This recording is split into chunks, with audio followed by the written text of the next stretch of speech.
Monsieur Ferrier. The picture in your valise, it is that of you, your sister, and her daughter Suzanne? Oui, monsieur. After my sister and her husband died in a car crash, I raised Suzanne as my own child. And so, that leaves only one. Me? If your tenant is one of your killers, Mr. Poirot, that makes you 12. You don't need me. No, madame. I have come to the odd conclusion that the person who has taken no part in the crime is the one who would be considered most likely to do so. I refer to Countess Anne Ranier. Her husband swore on his honor she did not leave her room last night. A count from a noble family?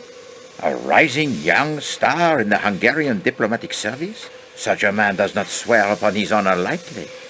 No, it is much more probable that he tells the truth. And it is the devoted husband who, so to speak, takes his wife's place. So you see, madame, we are back to 11 without you. Well, I never. Wait until my daughter hears about this. Why not tell her now? She is sitting there right beside you, Madame Arden. You are the instigator, or the director, I should say, of this entire performance. You, who Mademoiselle Debenham so rightly called the strongest character among us. And there you have it. Does this second solution explain everything? Let us see. Mademoiselle Marceau, what was the real murder weapon? But of course, a drama planned this carefully does not include the blood-stained stiletto with the fingerprints of some unknown. No, that is merely a prop, as were the 2 threatening letters. The burned note, of course, was a real threat. The conspirators most assuredly did not want this murder tied to the Armstrong kidnapping, and the true weapon, with no incriminating mark upon it, might never have been found if it had been thrown inches further. Bloody steak knives aren't balanced properly for throwing. My hat's off to you, though, Miss Marceau. When I saw where it landed, I wasn't about to crawl out there and end up at the bottom of that ravine. Took some nerve doing what you did, and there's no denying it. Hear, hear! So, the improbable differences in the stab wounds is now explained. 2 so-called clues were dropped in the dead man's compartment. Mademoiselle? The pipe cleaner, incriminating Colonel Arbuthnot, who had one of the strongest alibis and whose connection to the Armstrong family was probably the hardest to prove. And the second clue found in the room, mademoiselle? The handkerchief, incriminating Princess Dragomirov, who by virtue of her frail physique and the alibi given by her maid and Michel was practically in an unassailable position. Then there was the clue found at the shepherd's hut with the incriminating fingerprints. Do you have it, mademoiselle? With Matteo's incriminating fingerprints on it. Not precisely cricket, you know, Tonio, to incriminate an innocent man. Cyrus could swear Matteo had not entered the Calais coach. Michel informed us the radio was in the baggage car, and I went to put it out of commission. I did not want to destroy the equipment. It must have taken him much saving to purchase. So I only smashed the telegraph key. Signorina, you are a miracle worker for sure. To get the radio working again. I know about these things. That was a stroke of a genius. Stick to the point, Monsieur Foscarelli. With great pleasure. The padlock was just hanging there. I found the snowshoes earlier, and then the shepherd's hut. I was supposed to find a good place for the uniform and the stiletto, and the hut was perfect. But I had to break the lock to enter. All I did was go and get the padlock on the radio crate. I didn't mean to point the finger at Matteo. The other red herring was not a herring at all, but it was certainly red. Mademoiselle? And then to put it in my valise was not a nice trick. The kimono is mine, monsieur. And mademoiselle, I had no intention of trying to incriminate you. I had to put it someplace, and I thought it would be amusing if you found it there. Ah oui, you enjoy your little games, Countess. Mademoiselle Freebody, indeed. Well, Madame Arden? I always fancied myself in comedy parts. Bravo, Mr. Poirot. Well done. Applause from an actress of your stature is praise indeed, madame. We were all at the house, a house filled with almost unendurable pain and sadness. The Perkinson brothers were dead, but Cassetti had got clean away. We decided then and there that the sentence of death that Cassetti had escaped would be carried out. Little did we know how many years would pass, how many false leads Mr. Hardman would track down before Cassetti would be found. Whatever country my work took me to, no matter how tough the case, I always saved plenty of time to try and pick up the trail. But he kept on the move. Brazil, Mexico, most of Europe. Ratchet was only the last of a string of aliases. Then Mr. Michel wrote to me. It was he who, quite by accident, had recognized Cassetti traveling aboard the Istanbul to Calais train. When we learned the man, now calling himself Ratchet, frequently traveled to the Middle East aboard the train, we knew we could have some control of the scene of our planned execution. It took months, but in time Ratchet hired both Hector and Masterman. One of us would have been enough. Two were better. Hector handled all of Ratchet's travel arrangements. With Michel's help, passage was booked on the same train he would be using to return from his latest excursion to the Orient. The rest you seem to know. Oui, madame. Indeed, the rest Poirot knows. But I don't understand. You've uncovered everything. We know we did it. How can there be another solution? Simplicity itself. There is among you one who is not who he pretends to be.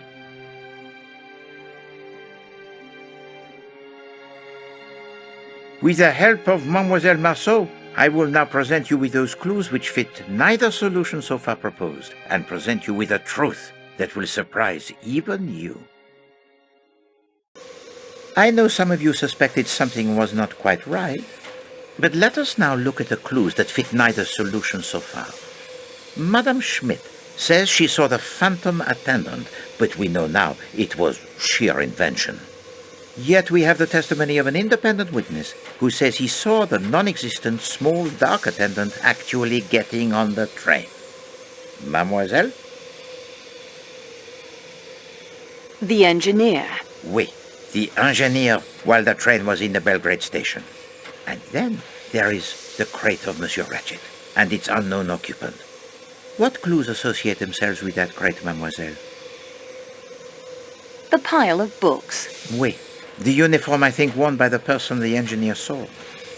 The pile of books, mademoiselle believes, were useful in the planning of the crime, yet no one has mentioned them.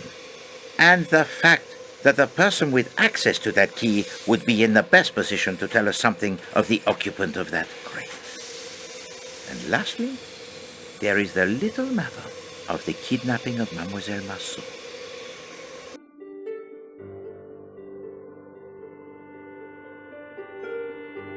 The what? Monsieur Foscarelli. I would not harm the signorina. It is why we are all here, to punish the kidnapper. She's right, Poirot. How can you think any of us would resort to kidnapping after all we've been through? As you can see, Monsieur Perkison, we have pieced together much of your story. Only the reasons remain, and I leave those to you. What did you call him? He called him Perkinson. That is my name. Robert Perkinson. Silence! At once! You will obey me in this and listen to what Monsieur Perkinson has to say. You owe to Poirot that, I think. Please understand. I know how you must hate me. It was my dear wife Isabella, the unidentified woman the papers mentioned, who pleaded with Paul and me as the police closed in to let her take Daisy away. She was sick with grief. Take Daisy away? Cassetti killed the wrong little girl. He crept up while Teresa was alone outside and shot her in cold blood. He was gone again before we knew what had happened. We'd refused his orders to kill Daisy, you see, so he took matters into his own hands and killed my little girl by mistake.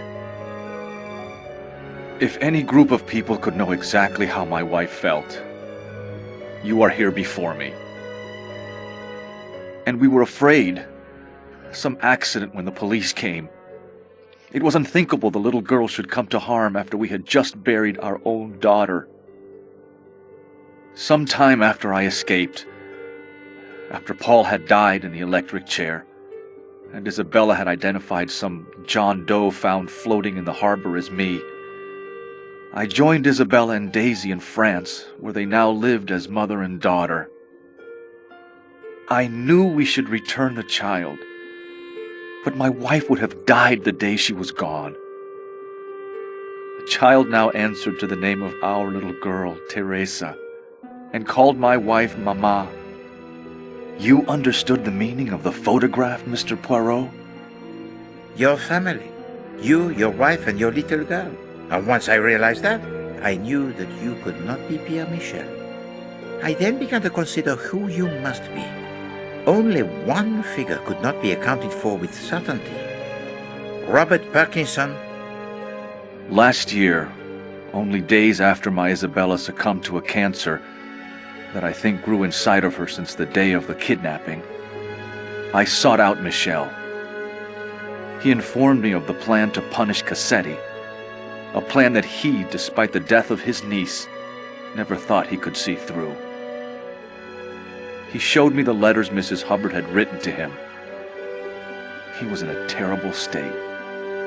He had seen Cassetti. Yes, twice. On this very train. I could see he was not a strong man and would not be able to face Ratchet. I looked at those letters and asked him one question. Had Mrs. Hubbard or any of the others ever met him in person? His answer was, no. I wanted Cassetti dead as much as any of you. He killed my child, and just as surely my wife. So here I am. But, my granddaughter? She has been staying with my wife's sister in Belgrade for the past few days. She came aboard the train there last night, dressed in an attendant's uniform. She changed into her regular clothes and has been camping out, as she calls it. The nuns at her school have kept up her studies, in English as well as French. She is a good student indeed, to have brought all her school books with her on the campout. I told her to study. She has been staying in the baggage car in Ratchet's crate. Last night I took some food from Klaus's kitchen when he had gone off for a moment.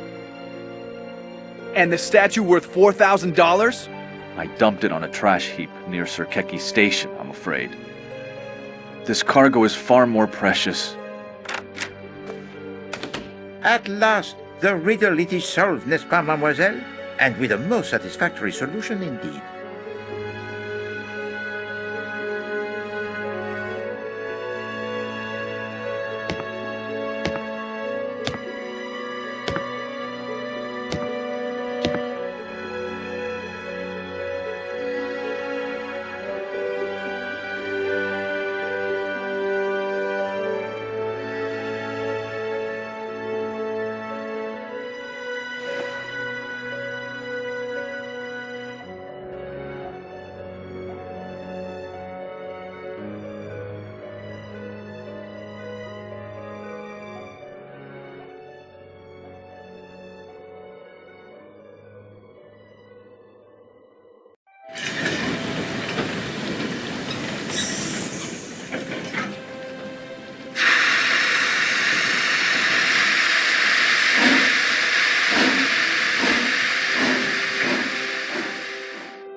You are the representative of the train company, Mademoiselle Marceau. You have been instrumental in assembling the evidence that pointed to the solutions I have now shared.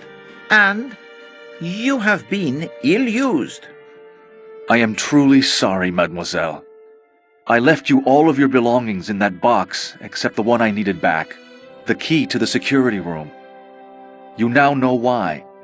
My precious cargo had to eat. You have proven to be most ingenious. Twice you almost discovered my secret passenger. I left the parasol for you to discover. I had no doubt you would free yourself. If not, I would have found an anonymous way to inform someone of your whereabouts. I understand why you did it.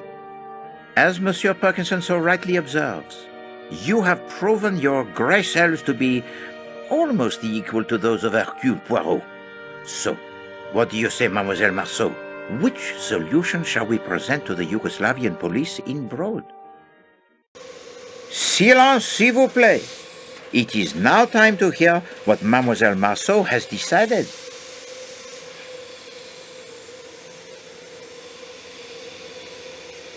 Here are my thoughts on the first solution. It is not the truth, but fits the facts, at least one set of facts, and it will be the simplest by far to explain. My opinion of the second solution is this. It is at least most of the truth, as much as 12 people in this car knew. They are self-confessed murderers, and yet, no, that word is wrong. Justice was done here. Of a kind, perhaps not the justice I would have preferred. In that, I agree with Colonel Arbuthnot, but still, can there be anyone, knowing Ratchet and knowing these people as well as I now do after only a few hours, who can't see the rightness of their cause? These are my feelings about the third solution. It is the whole truth, more heartache than even these 12 people knew, and it must stop somewhere, mustn't it? There are lives to build and rebuild here. I think of Greta's words on her postcard, and of the family that had one last day in the sun at Coney Island before the storm engulfed them. I think they all, including Monsieur Perkinson, deserve a chance in the sun again. Therefore, it is my belief, Monsieur Poirot, the first theory you put forward was the correct one. An unknown enemy of Monsieur Ratchet, whom the murdered man feared, sneaked aboard the train disguised as an attendant and is responsible for the murder. Unfortunately, he is still at large, or lies frozen in a snowbank somewhere awaiting the spring thaw. I suggest that is the solution we offer to the Yugoslavian police when we arrive in Broad. Dr. Constantine? Even if I did not owe you and Mademoiselle Marceau so much, I have learned to leave such matters to those best qualified to decide. I, of course, accept Mademoiselle Marceau's decision. Why? Exactly. Yeah, that's my view. What did I tell you? Yes, thank you. Monsieur Poirot, your ankle! It feels much better. And Poirot? He has been cooped up in his room far too long. He has the need of some fresh air.